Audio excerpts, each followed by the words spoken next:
Price Lord. கர்த்தருடைய பரிசுத்த நாமம் மகிமைப்படுவதாக. ஆண்டவரும் இரட்சகருமாகிய இயேசு கிறிஸ்துவின் இனிய நாமத்தினாலே நான் உங்களை வாழ்த்துகிறேன். இந்த நாளிலும் ஒரு வசனத்தின் மூலமாய் உங்களை சந்திப்பதில் மிகுந்த மகிழ்ச்சி அடைகிறேன். ஆமோஸ் 5வது அதிகாரம் அதனுடைய 14வது வசனத்தை வாசிக்கும் போது, நீங்கள் பிழைக்கும்படிக்கு தீமையை அல்ல நன்மையை தேடுங்கள் என்று சொல்லப்பட்டிருக்கிறது.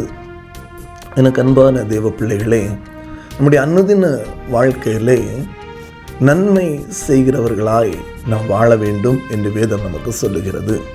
நீங்கள் பிழைக்கும்படிக்கு தீமையை அல்ல நன்மையை தேடுங்கள் என்று ஆண்டவர் சொல்லுகிறார்.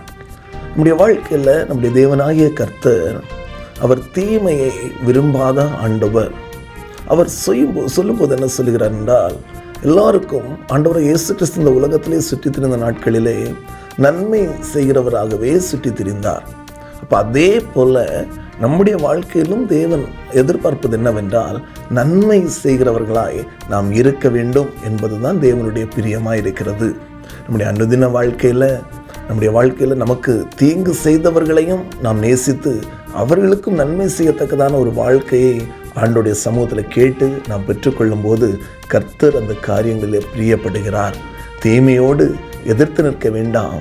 ஆண்டவருக்கு சித்தம் என்ன, கர்த்தரை நாம் எப்படி பிரியப்படுத்துவது என்று சொல்லி நன்மையானதை தேடுங்கள்.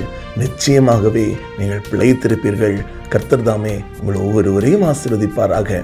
மகா இரக்கமும் கிருபையும் நிறைந்த அன்பின் பரலோக பிதாவே, இந்த நாளிலும் இந்த வசனத்தின் மூலமாய் ஆண்டவருடைய பிள்ளைகளோடு இடைப்பட்டிருக்கிறீர்.